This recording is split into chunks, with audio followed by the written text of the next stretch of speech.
ин писараки лоғарандом чанд рӯз боз дар кӯчаҳои шаҳри Душанбе овораю сарсон аст. Ба гуфти худаш хонаашон дар ноҳияи Ёвон буда баъди ҷанҷол бо падараш аз хона фирор кардааст. Чӣ ном дорӣ бачаҷон? Рабиев Муҳаммад. Хонатон куҷода аст? Ёвон. Падару модар дорӣ? Чӣ кор мекунанд падару модар? Чӣ ном дорад падарат? Падарам Турхон. Турхон. Я додари майдар дорум ва дуакои апа. Дуакои апа дорад. Ту синфи чанд мехонӣ? Синфи 8. Синфи 8 мехонӣ. Дар кадом мактаб? Мактаби 8. Мактаби 8. Мактаби 8 куҷо? Ёвон. Барои чӣ омадӣ Душанбе? Тамошо. Ҳа? Тамошо.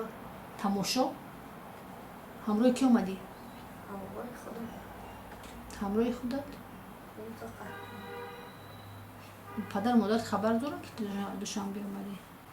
Не, вақти падарам чӣ қаҳои. аз касоне ки ин писаракро мешиносанд хоҳиш мекунем ки ба рақами 93 922 84 93 занг зананд ё ба идораи сомонаи Оила-Тч хабар диҳанд.